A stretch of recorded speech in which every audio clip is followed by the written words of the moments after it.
What would you do if the entire world suddenly disappeared behind a wall? And that wall was in your own home. No warning, no earthquake, no explosion. Just a door, gone. A window, bricked over. Your whole life? Now a sealed tomb with no explanation. Olivia wasn't looking for a mystery. She was looking for a way out of her marriage. But the moment she decided to walk away from her husband, Tim, reality itself said no. She grabbed her coat, reached for the doorknob. And then, nothing. No exit. Just a smooth, pitch-black surface where their front door used to be. And that was just the beginning. This is the story of a group of strangers locked inside their building by a wall that defies logic, science, and time. Trapped in their own homes with no way out, no signal, no help, and no clue who or what is watching them. It was just another fight. Olivia was done with Tim's excuses, done with the hollow apologies. So she made the decision. She was leaving. That morning, she packed a small bag, walked straight toward the front door, and froze. Because the door was no longer there. In its place stood a smooth wall, matte, black, and featureless, as if someone had built it there overnight without a sound. Olivia spun around. Is this some kind of sick joke? Tim had no idea what she was talking about, until he saw it for himself. He ran over, tried to knock, push, even punch through it. Nothing. The material didn't bend, didn't crack, didn't even vibrate. Olivia screamed. The intercom was dead. Her phone had no signal. The Wi-Fi had vanished. Panicked, she ran to the window. It too was sealed with the same black bricks. It was like the building had sealed itself shut. Tim, still trying to process what was happening, noticed something odd. His phone started glitching whenever he got too close to the black wall. Screens flickering, freezing, then completely shutting down. Olivia, who had studied architecture and materials, examined the bricks. They weren't concrete, weren't carbon fiber, weren't anything man-made she recognized. Whatever it was impossible.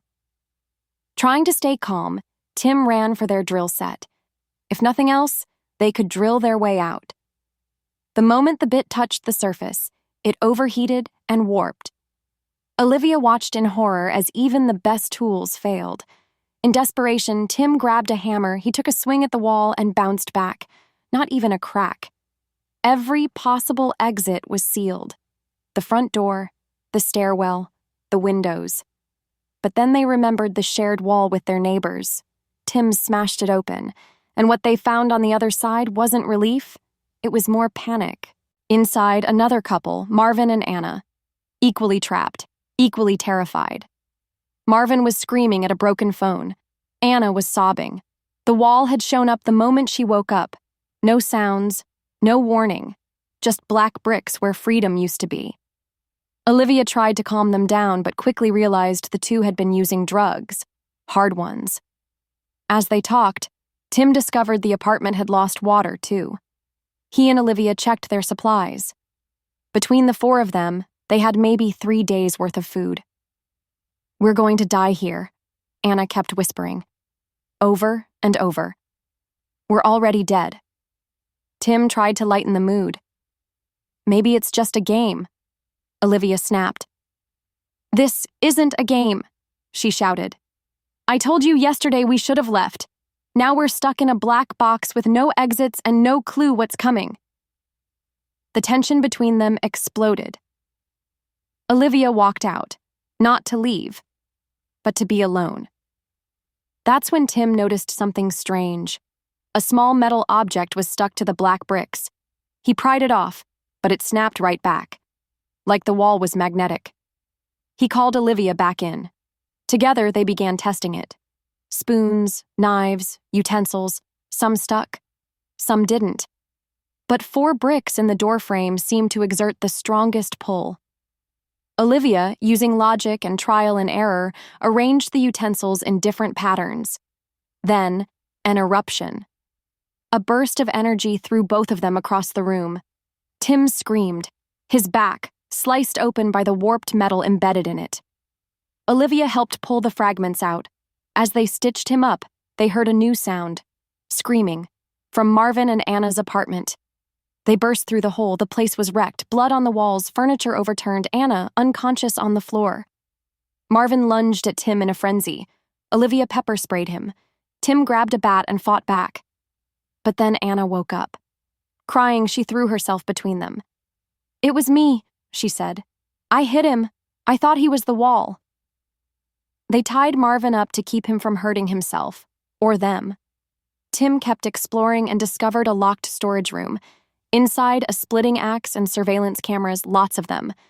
Someone had been watching this building, recording it, studying them. Then Olivia remembered, an old bomb shelter beneath the building connected to the metro tunnels. Tim grabbed the axe. They started tearing through the floor, digging through insulation, dirt, concrete. Finally, they broke through. Tim dropped into the floor below and found himself staring down the barrel of a gun. An elderly man, Mr. Oswald, refused to share his supplies, but his granddaughter, Leah, begged him to reconsider. "This isn't the way to survive," he relented. One by one, they descended. There they met Yuri, a quiet, calm man with dark eyes and a darker truth. Yuri didn't ask questions. He didn't panic. He simply nodded and made room in the shelter. He'd been down there since the wall appeared 3 days ago. He explained that he had food, water, even a solar-powered radio, but no signal ever came through. Just static.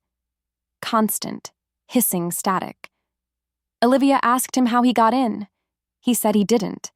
The wall simply hadn't sealed his room yet. "It's coming, though," he added coldly. "It always comes." Leah looked at him. "What do you mean, always?" He didn't answer. Instead, he lit a candle and walked them through another corridor, lined with drawings, maps, notes, and photographs. Hundreds of them. Tim studied one. It showed the building they were in, marked with red circles around certain apartments. Another had dates, names, symbols. It was a pattern. "Someone's tracking this," Olivia whispered. "No," Yuri replied. "Not someone. It." He pointed to a crude sketch of the black wall, drawn decades ago. "It doesn't take people all at once. It waits, watches, makes you suffer, then it seals you in." While the others tried to sleep, Olivia wandered the tunnels. She stumbled across a collapsed hallway where the black bricks had started pushing through the cracks in the earth. They weren't just walls. They were spreading. She ran back and woke Tim. They had to get out now. But how? Yuri overheard and shook his head. "There is no out. You're trying to escape a prison that doesn't exist on this plane." Leah disagreed. She had an idea. The metro tunnel stretched for miles. If they could follow it far enough, maybe they'd find a break, a hole in the system the wall hadn't covered yet. But they'd need supplies, weapons, light, and nerves of steel. They gathered flashlights, Yuri's solar radio, knives, and set out. Olivia led. Tim followed. Leah kept Marvin steady. He was coming down hard from withdrawal. Anna refused to leave his side. Oswald stayed behind, muttering that none of them would survive. Yuri followed last, his face unreadable. They walked for hours. Then the radio crackled. Not static. A voice. "Turn back. Turn back." The tunnel opened into a forgotten metro station, abandoned, rusted, overgrown with vines. But it was empty, no wall, no bricks, just silence. They collapsed with relief. Finally, fresh air, a way out.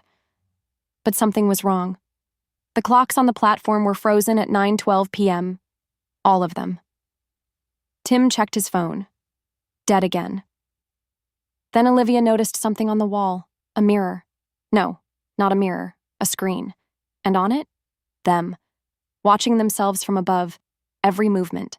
Every conversation. Recorded. Is this a test?" she whispered. Yuri looked away. That's when the lights on the platform flickered, once, twice, then went dark. Footsteps echoed from the tunnel behind them. They weren't alone. They ran. Back through the tunnel, desperate to find the path home. But the station entrance was gone. In its place, the black wall. It had followed them. It was everywhere now, growing, consuming the air, the walls, the floor. Marvin screamed. The bricks swallowed him whole. Anna cried out and charged after him, disappearing into the blackness. Leah collapsed. Tim tried to pull her up. "We're not giving up." But then Yuri stepped forward and said one word. "Stop." And the wall froze. Yuri turned to face it. "You've taken enough," he said. "But you want something else now, don't you?" The wall pulsed. Tim realized something in that moment. Yuri knew it. He had been chosen before and let go. But why? Yuri finally confessed. It chooses one. Every cycle. One to observe, to test, to torment, and one to release. Tim asked, "Why you?" "I survived because I gave it what it wanted. Truth." Olivia stepped forward. "Then tell it the truth now. Tell it about us."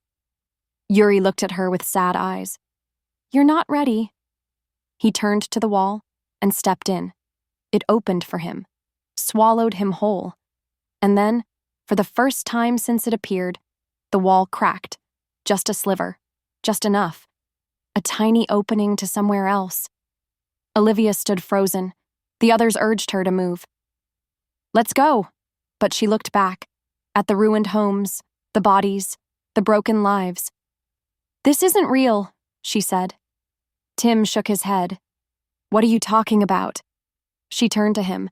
"What if the test wasn't survival? What if it was choice?"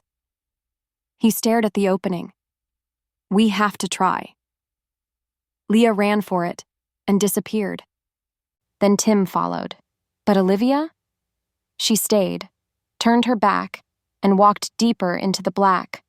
Weeks later, a maintenance crew entered the building after receiving a report of silence. What they found baffled them. Sealed apartments, bricked-over windows, and zero power. They broke through the basement and found something even stranger.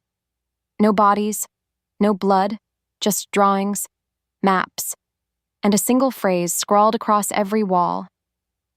"The wall sees what you hide."